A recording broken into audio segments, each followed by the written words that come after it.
Today, what I want to do, I want to talk about, for a few minutes, just about this word right here, invitation. And I've mentioned for the last couple weeks that I was going to tell you the story about how Sandra and I met. And then earlier this week, she said, what are you going to say? And I said, well, I'm just going to tell the story about how we met. But here's the thing. He has as many versions of this story as times that he tells it. So She wasn't sure which version I was going to tell, so she invited herself up concern. here. So To tag team preach, or whatever we call this. Is that what it is? Okay. Well, so we have 3 kids, and so Andy, as they were growing up, he would constantly say, hey, have I told y'all how your mom and I met? And they'd be like, oh, Dad, yes. And it was different every time. There was one time I was a waitress on roller skates, and then many times it involved a superhero. And then there was, let's see. There was a pirate version. I was a pirate, version. yeah. So, but I wasn't going to do that. I was just going to tell them the real story. So clearly, for the sake of accuracy, I decided I should be involved in the telling this time. So here's how we met. Try to make it interesting. So here's how we met. Okay. So I was a student at Georgia Tech. And Andy was, thank you, Andy, I was a student at Georgia Tech. Gary Niebuhr was a tennis coach at Tech, and we had a Bible study every Monday night. A girlfriend of mine, Laura Marbett, who later married Mark Price, some of y'all know the basketball player Mark, Laura invited me to attend this Bible study. And so I attended, got involved, loved it. It was great. We had it every Monday night. Gary Niebuhr was the tennis coach at the time, and he was a friend of mine, and he was a friend of Andy's. And there was a week that the teacher wasn't going to be there. There were actually several weeks. And so Gary decided to invite Andy to come and fill in for this Bible study teacher when she wasn't there. And he actually it was on Monday night, and he would invite me. And I had something every Monday night where I taught some high school students in a home. And so he would invite me. I'd say, I can't. I have something. Then he would invite me again. I can't. So he invited me. I finally said, Gary, I can't ever go. I have something every single Monday night. And he said, well, what if we adjust the schedule to make it work? And so he was just relentless inviting me to speak at this Bible study. That's right. So we moved it to later. Andy came and he spoke. And of course, it was the best message I had ever heard. It was. It really was. Good. So it was great. I can still tell you today what it was about. It was so good. So the next day, on Tuesday, I was doing some volunteer work in the Athletic Association, and Gary came down from the tennis floor, and he said, so what'd you think about Andy? And I said, it was the best message I've ever heard. And so I started telling Gary the things that I learned and just how great it was. And Gary said, no, I mean, what'd you think about Andy? And I said, well, how old is he? That's why I should have told the story. Because I was, barely 20, and he was out of college, out of seminary, back working for his dad. So I asked Gary how old he was, and then I thought, well, I would go out with him at least once because my grandmother loves his dad, and I could say, Grandmama, guess who I went out on a date with? So anyway, Gary then I think began. Yeah, then he said, hey, remember, did you meet a girl named Sandra Walker? I'm like, it was at Georgia Tech. There were just 2 girls, okay? It's not true. It's not true. Well, at that, this was a long time ago. And there weren't any girls at the Bible study. I would have remembered. But anyway, so I said there were 2 girls with blonde hair. Was she one of them? He said, maybe. And so he said, well, you should call her and ask her. I'm going to give you her number. I said, I'm not going to do that. That's so tacky. Remember me? I'm the Bible study teacher. I want to go on a date. I'm like, no. And he was relentless. He just said, you got to ask her out. You got to ask her out. And then he kept giving me her number. I'd lose it. He'd give it to me again. True story. And then I finally called, really just to get Gary to leave me alone. And it was between semesters. Yeah, she had changed dorms. So I said, wrong number, Gary. He got me her new number. It was just, he just stayed on. We're so grateful. I know. we are grateful for Gary. Yeah, I am. We really are. We really. So he invited me out on a date, picked me up at the dorm, which was cute, 28-year-old picking up a little girl in the dorm. But anyway. To say that anyway. So we went out on a date, and I went to a party where he knew everyone and I knew no one, and that was awesome. And so we had a good time. It was a great day. And then I kept inviting her out. That's right. Yeah. Kept on inviting me, and I kept saying yes. And then about a year later, should I tell our engagement story? Nope. That's and really then good. a year later, I invited her to marry me. So here's our engagement she said, story. Yes, and we got married. Thank you. So we had been dating about a year, and so we went to this really nice dinner. You know, it was awesome, just beautiful dinner, flowers, all that. And then we went to his parents' house, and we were sitting in the living room just talking, and all of a sudden it was like the blood starts draining from his face, and he's fiddling around trying to find something in his pocket, and he gets down on one knee, and I thought he was going to pass out. And so I said, darling, you really don't have to do this. It was so romantic. It was awesome. He really loves it. If you have like an Empire State Building kind of engagement story or something, he loves hearing other people's really awesome I hate those guys, yeah. So well, I was nervous. I mean, it's a big deal, get married. It was. Yeah. So, but I'm very grateful. And it all started with one invitation. Yeah. Laura invited me to a Bible study. Yep. And then Gary invited you to speak at the Over and Bible over, study yeah. a number of times. And then you invited me out on a first After date. he invited me to invite you out over and over, yeah. An invitation. It's all about so invitation, it all yeah. started with an invitation. You never know what hangs in the balance of an invitation. And that's the real story of how we met. Thank you.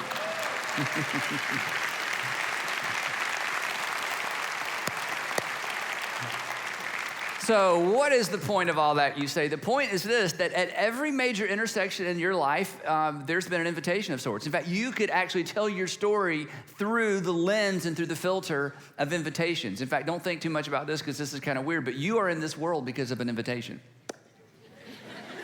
Somewhere in your coming into this world, part of that story is somebody invited somebody to something somewhere, okay? Hopefully it was on a date and a whole bunch of dates and hopefully into a wedding, but there were invitations. Everybody got to this world through a series of invitations. And the flip side is this. Some of the best things in your life were the result of an invitation. Some of your greatest regrets were the result of an invitation, right? You wish you hadn't called him back, called her back, texted her back. You wish you hadn't gone. You wish you had said no, right? So invitations are powerful, powerful things. Actually, invitations are life-changing things. In fact, an invitation can change everything. In fact, again, as you think back through your life, an invitation can change everything. For all of us, at some point along the way, there was an invitation that we accepted or said no to, and looking back, it really was a pivotal point in our life. In many cases, it was a defining moment. Now, here's what I want to talk about for our remaining few minutes together today, because this is such a big deal. You, even though I don't know each of you, obviously, every single one of you, those of you at our campuses, at our churches, who are watching online, every single one of you, you have the power. You have the power to change the trajectory of someone's entire life. You have the power to change the trajectory of someone's entire life through a single or through a series of invitations. You have the power, no matter what your education level is, no matter what your network of friends is, no matter what you have or don't have, you have the power to change the trajectory of someone's life through a single or through a series of invitations. And for me, I've actually dedicated my life to making it possible for you to change the trajectory of somebody's life through a single or through a series of invitations. And so have a whole lot of people at all of our churches. And let me tell you what I mean by that. 20-something years ago, 22, 23, 24 years ago, I was working for my dad at a great church, but it was a church like most churches that was designed by church people for church people. Designed by church people for church people. So if you were a church people, it was the best church in town. The problem was when I would want to invite friends that weren't church people or had a bad experience in church or didn't know anything about church, when I would invite them to church, which was very rare, I would sit there and squirm the whole time because our church was so weird. Not for church people. It was a fabulous church for church people. But if you weren't a church people, our church was weird because churches create, kind of a church culture. But the church that I worked in and grew up in and loved, it was my home church. The church that I grew up in and loved was perfectly designed for the results we were getting. We were the best church in town for people who wanted to go to church. But I was working with high school students, and there was something in me that thought we can do better, and it needs to be better. And we would create environments for high school kids, and their parents would come, and adults would stand in the back, and I knew what they were thinking. They were thinking, why can't big church be like this? Why can't big church be a little bit more engaging, a little bit more fun, a little bit less churchy? And so then in 1991, I was invited by the deacons of our church to go out to a warehouse district outside of Atlanta, right on 285. This is, years ago, and start a second campus for my dad's church in a warehouse. And they told me, you're not going to have this, you're not going to have that. We can't provide a choir. You can't. We won't be able to have it. It'll be really raw. And I'm like, are you kidding me? I could not wait. And we went out there and started doing church in a warehouse on concrete floors with scaffolding, and it was just so raw and it was so real. And after the first Sunday I walked out with Sandra, and I said, that's what I want to do the rest of my life. I want to be in an environment where we can clear away anything that gets between a person and their Heavenly Father, a person and reconnecting or connecting for the first time with God. And so in 1995, a few years later, we left there and launched North Point Community Church. And from the very beginning, our church, our mission wasn't to have another church. Atlanta did not need another church. Our mission was to create a different kind of church, a church where unchurched people would love to attend. Not a church for unchurched people, but a church environment, a church where people who were seekers or starters or returners, this is the language we use, somebody who was looking and asking questions, somebody who was ready to start their faith journey, or someone who'd been bumped out of church or had a bad church experience and was returning, where seekers, starters, and returners could begin to connect with God in a real and authentic way and get their questions answered. Environments that we would begin to call irresistible environments, where all the unnecessary stuff was removed. Appealing settings where we created environments that were appealing and people felt comfortable in. Engaging communication. If somebody was going to stand on a stage with a microphone, whether it was for children or high school kids or for adults, we wanted engaging communication and we wanted helpful content. Because we believed all these years that following Jesus will make a person's life better regardless of what they believe about Jesus, and following Jesus will make you better at life. And we knew from what the New Testament taught that the men and women who followed Jesus eventually came to believe that he was the Son of God, but they started following long before they came and recognized that reality, before they came to that conclusion or recognized that reality. We wanted to create environments where kids could not wait to be there on Sunday morning, even if it meant having to wake their parents up to get them there. And maybe most important of all, we wanted to create environments where the next generation of adults or high school students and middle school students and college students would stay so connected with their Heavenly Father and understand their faith in such a way that when they became adults, they would not wander from it, but they would be the next generation of church leaders, and they would be more excited about Jesus and more excited about the church than the generation that had come along before them. And we didn't know if it would work, but that's what we wanted to do. And so we started our church. There was a passage of scripture that has hung in my office for many years, and it comes out of Acts 15. And in Acts 15, I've told you this story before. In Acts 15, it was the first church business meeting. And the issue, it was about 20 years after the resurrection, And the problem was the Jewish leaders were arguing that Gentiles, that's most of us non-Jewish people, that Gentiles had to become Jews before they could become Christians because Jesus was Jewish, and they saw Jesus and his ministry as an extension of Judaism. Another group came along and said, no, Christianity is not an extension of Judaism. Judaism was like a cocoon that birthed and created the context and created the potential for Christianity. So there was this argument. And at the end of the day, the church leaders, about 20 years after the resurrection, concluded that men and women did not have to become Jewish first, that God had used the Jewish nation to birth this new thing that was not simply for a nation. It wasn't regional. It wasn't geographic. It was for the entire world. And in that meeting, James, the brother of Jesus, stood up and made a statement that was really, has been a guiding principle for us from the very beginning. Here's what James said. He said, it is my judgment, this is in the middle of a meeting, it is my judgment, therefore, that we should not make it difficult for the Gentiles who are turning to God. In other words, we should make it as easy as possible for people who are interested in, for people who are giving up their pagan ways, for people who are looking for answers. We should make it as easy as possible, and anything that is unnecessarily difficult, we should remove. And so from the very beginning, we wanted to create churches that unchurched people loved to attend. And that you could attend here as long as you wanted without changing anything you believed until you were ready. But that you would find yourself around people who were fantastic people, and that the content would always be helpful. So for the first 3.5 years, we met every other Sunday night and rented facilities.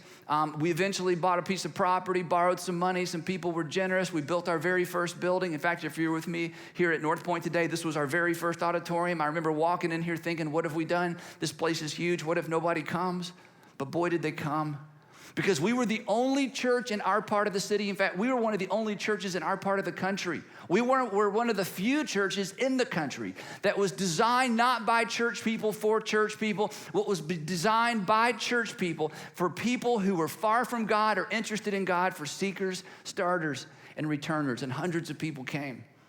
And then thousands of people came. And then we built a second auditorium, and people continued to come. And once a year back in those days, some of you remember this, I would actually get up once a year and I would preach my go away, we have too many people sermon. And it went kind of like this. We would say this, look, if you're a Christian and you're just here because you like the music, if you're a Christian and you just like our church better than your other church, if you're a Christian and you never plan to engage in our mission, which is to lead people into a growing relationship with Jesus Christ, if you don't plan to ever invest in a relationship and invite someone to church, if you're not on mission with us, we can't afford you. We didn't build this place for you. I don't want to raise money and create empty seats for people who just want a better church or a better church experience. That's not what we're about. So either get in the game or get out of here, you know?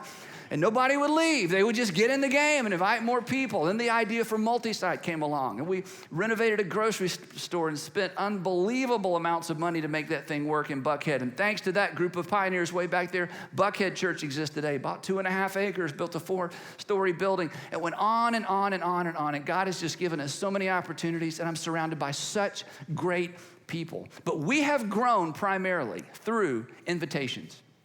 People just like you who understood, I don't have to be a Bible scholar. I don't have to have all the answers. I don't need to be a marriage counselor. I don't have to be the best parent in the world. I don't have to be the best person in the world.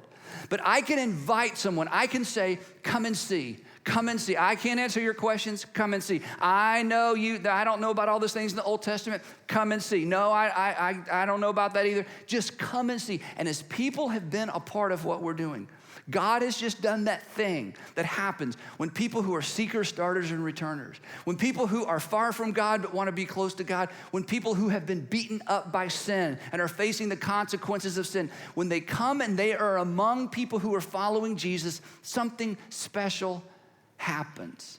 And it's happened here over and over and over. And some of you get this. Some of you get this because once upon a time, you were unchurched. You're that person. In fact, you were here because somebody invited you. You can still remember the first time you pulled up in one of our parking lots. You can remember the first time somebody invited you and you said, no, no, no. And just like Gary Niebuhr kept inviting me to teach at that Bible study and kept inviting me to ask Sandra out, they were just relentless. And maybe 2 or 3 people invited you to one of our churches. And finally you said, okay, I'm going to go one time so I can get these people to shut up already, you know? Or maybe it was your husband who said, honey, let's just try it. You know, maybe it was your kids. Hey, we want to go to, you know, so-and-so's church, whatever it was. You understand.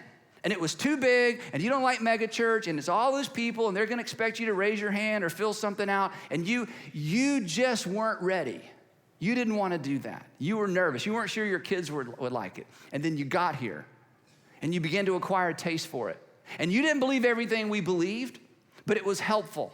And it was wholesome, and it was positive. And it's like, I think I'm going to go back for more of that. You understand better than most of us the power of an invitation. Now, some of you don't understand this at all. It's not your fault. You're like me. You grew up in church, and you moved to this area of town, and you were looking for a church, and you found us, and you like us, and we're so glad you found us, and we're so glad that you like us. Or somebody told you about our church, or something happened in your church, but you're church people. You're like me. And you were just looking for the best church you could find in your community. And honestly, I think we're the best church you can find in any community. But every pastor should feel that way about their church. And you're here, but here's the thing. You can imagine what it would be like to be an unchurched person being invited to church, but you haven't experienced it. And if you haven't experienced it, it's not your fault. You can't possibly be as tuned in to why we do what we do as if you had been an unchurched person, or if you were somebody who invited somebody to church with you. Because as difficult as this may be to convince you, until you have seen us through the eyes and heard us through the ears of a seeker, starter, or returner, until you have seen us through the eyes and heard us through the ears of a seeker, starter, or returner, you haven't seen and you haven't heard. There is nothing more formative in understanding what we do than when you attend one of our churches with somebody who is unchurched, against church, used to go to church, or is against church because of a bad church experience, and you finally talk them into coming. And some of you can remember the first time you did that. You experienced us in a completely different way. Parking was more important. Organization was more important. Checking kids in was more important. You're thinking, man, I hope that whoever's preaching gets it right today. I hope we don't sing too long, and I hope we don't sing too short. I hope it's just right, and I hope they sing my favorite song, and I hope there's a baptism, but I hope it's a good baptism. I hope it's not some, person with some story nobody understands. All of a sudden, everything we do became so important to you, and for the very first time, you understand why we do what we do. And if you have never had that experience, as much as you may love what we do, it's not your fault. You don't fully get what we do. And it is extremely important that you get what we do. A few weeks ago, a couple months ago now, Sandra and I had a couple over for dinner. And Meg, the woman that was married to the guy in the couple, she told us her story. She said, you know what? She said, I got to tell you about inviting my mom and my sister to church. She said, my mom, they're from a different country. And she said, we hardly even know any Christians. When I say unchurched, I mean, it's not like we're against it. We just don't, nobody where I'm from even knows about it. We don't talk about it. It's just like something that exists for some people that, it's just a non-thing. So when they heard that Dave and I were real involved in a church, that's just like a little bit freaky to them. She said, so my mom and my sister came. My mom came first. The next week, my sister came. They were going to stay with us a couple of weeks because it's so expensive, travel halfway around the world. She said, so we brought my mom to church. And you're right. It's like I'm looking at everything differently. Like, is she going to like this? Is she going to like that? We sit down. The music starts. And, I'm sitting there singing, but I'm standing there singing, kind of watching her look around. And we sit down, and we start the collection. And my mom says, what's that? And she said, well, this is how we collect money. And she said, my mom got her purse out. And I said, no, Mom, you don't need to give anything. And she said, are you kidding? I would pay for this. Now, we hadn't gotten to the sermon yet, okay? She said, I would pay for this. Now, let me tell you, you laugh, but I want you to think about something because we're all a bunch of church people, all right? Where else can you go to a facility like the one you're sitting in for free, sit shoulder to shoulder in a comfortable seat, and have music and production like you have every single weekend and not buy a ticket? The answer is no place.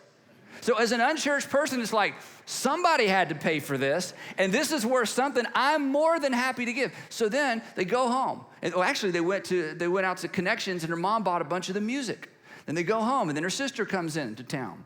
And she said, I sat there and listened to my unchurched mom talk to my unchurched sister about how great our church was. And she said, I kind of got it. I saw it in a completely different way. And then the next weekend they came and brought her sister. Her sister loved it as well. I'm just telling you, until you've had that experience, you can't fully get it, and it's not your fault. It's just the nature of what we do and the nature of the fact that so many of us are church people. So here's the thing. The key, and I don't have time to convince you of this, but this is absolutely true.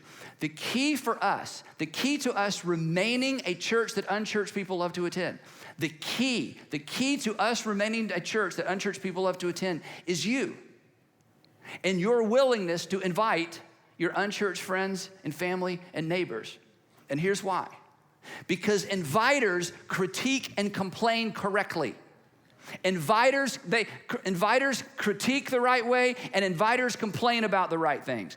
Church people critique incorrectly, and they complain about all the wrong things. Now, I'll just tell you a little bit behind the scenes stuff at Church World. Sometimes we get a lot of email. We get a lot of letters. And we read them and we go, church person, throw it away. We don't care. We care about them, but we're not. This is a church person. They are so used to having everything their way with church person. Then we get certain complaints. And we're like, this is somebody who's on mission with us. We're all about that. That's the filter. That's the filter. And the only way to keep us right on target and focused on what we need to do is for you to be an inviter, because inviters critique the right way and they complain about the right things. See, if your thing is, well, we need to have this, our churches have like the greatest preaching in the world, and why don't we invite so-and-so, and why don't we invite so-and-so, and, I listen to so-and-so, and, when are we going to go through the book of Revelation? Never. When are we going to do all this stuff? It's because you're thinking like a church person, okay? People who are inviting people, they do not think that way. They want it to be short. They want it to be practical. They want the cookies on the bottom shelf. They want the low rung on the ladder. They want their guests to walk out and say, wow, that was helpful. Wow, I'm so glad I came. That's the win. Not, I never heard that before. I've been in church 25 years. I have never heard that before. That is not our goal. Our goal isn't to be unique. Our goal isn't to just say the same things over and over in different ways to keep you interested. Our goal is to create churches that unchurched people connect to, and the inviters get that. The other area where you need to understand this is with our music, because we love music. That's why we do nights of worship, because we love singing. But you know what? When you stand shoulder to shoulder with a 35-year-old or 45-year-old guy, and it's his first time, and he didn't know any of these songs, you're hoping for 1.5 songs, one would be better. No matter how much you like music, because he's standing there like, okay, that lady has a question. Okay, is this like Q&A? Like we're singing, and that guy has 2 questions. What's up with these people? Now you laugh because you're church people. Let me ask you something. Where else in culture do you go stand shoulder to shoulder with people and sing at a screen? I'll tell you, concerts. But you bought a ticket and you already knew all the songs.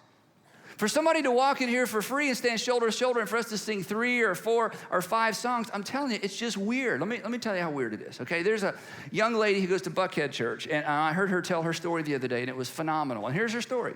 She got invited. You know, she didn't, you know, it's a wonderful story. So finally she decides, okay, I'm going to go to Buckhead Church. Not going to go by myself. So she invited a friend. He picks her up. They're on their way. They get there. The service starts, and it's like, boom, you know, great music, lights. And she says to him, it's a concert. It's like a concert. Then the words come up on the screen. He says, no, it's karaoke. You've never thought one single time in your life karaoke when those words came up there, because you're church people. I'm church people. But where else do you go and stare at a screen and they put the words up there and you sing along? My friends, that's karaoke, okay? That's what that is. It's never dawned on you.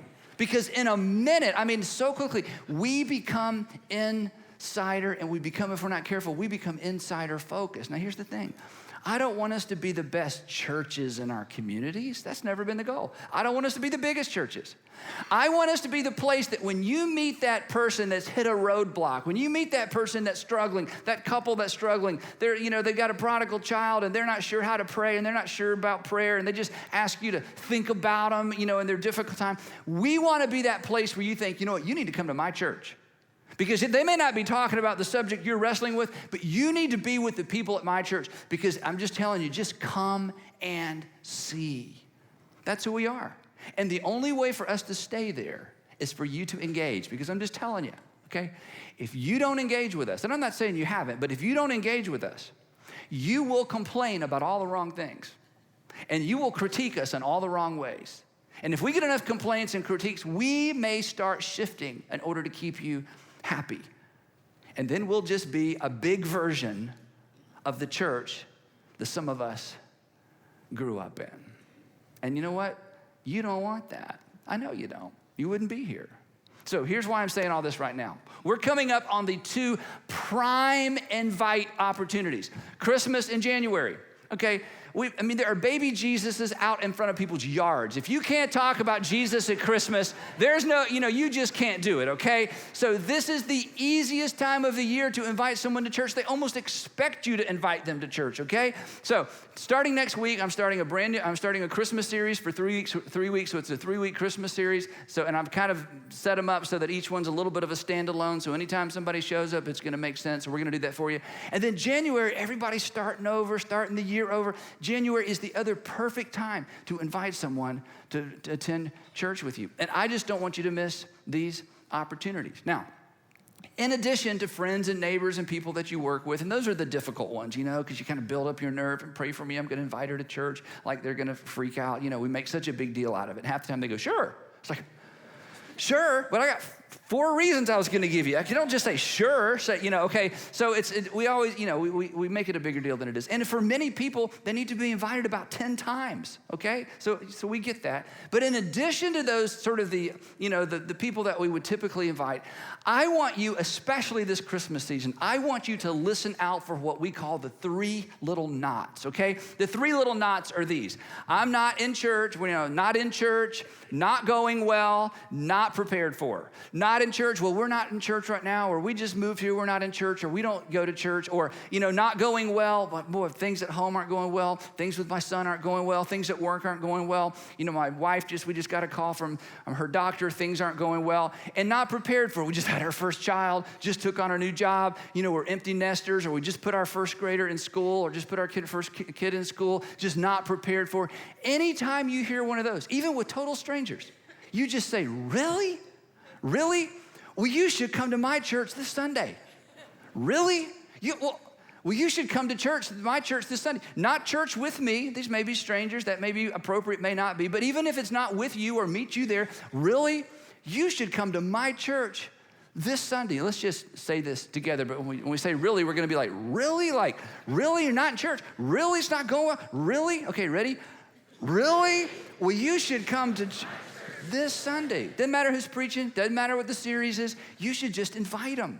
Now, about almost a year ago now, Sandra and I started doing this. We kind of make it a game. It's just anytime, anywhere, even overhearing other conversations. It's really fun. You say, excuse me, I overheard what you said. You know what? You should come to my church this Sunday. Now, that used to be weird for me because I'm the preacher, and I would kind of freak out about, you should come to my church this Sunday because I'm the speaker. And I thought, Andy, that is so stupid because the beauty, if I could use the word magic, the beauty and the magic of what you do week in and week out really has very little to do with who's standing up here or what we're talking about. It's these fabulous environments that you create and pay for and volunteer in. It's these fabulous environments where kids come and they think, we can't wait to come back. So I decided I'm going to quit being embarrassed about, inviting people because I'm the preacher. I would invite people, but we've gotten really bold. In fact, I think I told some of you the story where Sandra was checking out. She was down in Buckhead, and she was returning something, and the girl in front of her was buying something, and she was talking to the person running the desk, with the cash. We don't have cash registers anymore. The cash computer. What do we call it? The checkout station. Checkout? Yeah. She was checking out. Okay, anyway, everybody's checking everybody out. So anyway, so the lady that was running the checkout center, we'll just call it the checkout center, was telling the lady that was buying something about her boyfriend. Things are going bad with her boyfriend. Maybe they knew each other. Sandra was listening. She said, you couldn't help it over here. My boyfriend this, my boyfriend that. So Sandra, she said, I was probably 20 years older than this young lady. She said, when I got up there, I said, I'm sorry, I couldn't help but overhear you, but I just want to say something. You need to break up with him. He is not good for you, and you need to come to my church Sunday at Buckhead Church. It's like, break up, she added one. You need to break up with him, okay? But you need to go to my church. And she said, Buckhead Church. Now, this is what's going to happen because you guys have done such a great job. She said, Buckhead Church, I have some friends that go there. Another guy says, oh, yeah, I've been there before. Next thing you know, they're talking about Buckhead Church. She says, I'll do that. And I don't know whether she did or not. But, we just decided if things aren't going well, something new going on in somebody's life, somebody's not at church, we're just going to invite them. Now, imagine what would happen in our communities if that happened. And we're not trying to get our church big. Hello, we're big. In fact, we're the largest church in the country, according to one magazine. And it's like, no, and we don't even celebrate that because that's never been the goal. It's to create churches that unchurched people love to attend. And that's only going to happen if we continue to be people who are concerned about people who are far from God. Now, let me ask you a question and I'm done. Do you know what hangs in the balance of your willingness to extend an invitation? And the answer is no. And do you know what hangs in the balance of your resistance to offering or extending an invitation? The answer is no. But here's what we do know. Every single defining moment in your life, for the most part, maybe every single defining moment in your life, there was an invitation involved. And you have no idea what hangs in the balance to just sort of insert yourself in a conversation or to finally invite that neighbor, to finally get up the courage or ask for the fourth time. You have no idea what hangs in the balance. But if you are a part of one of our churches and somebody invited you, you're not mad at that person. You are grateful for that person. And there is somebody in your future who's going to be grateful for you because you took the time and you had the courage to invite. Because here's the thing. This is amazing. You have the power. You have the power to change the trajectory of someone's entire life and the life of their children and perhaps the life of their grandchildren simply by inviting or through a series of invitations. And by inviting, you have the power to ensure that we are always a group of churches that are designed with unchurched people in mind, that we continue to create services and environments with unchurched people in mind. As long as you're inviting, you're going to critique us and you're going to complain. You're going to critique us the right way and complain about the right things. But in the meantime, you have no idea what or who hangs in the balance of your willingness and your courage to invite. Because here's what we know. An invitation can change everything.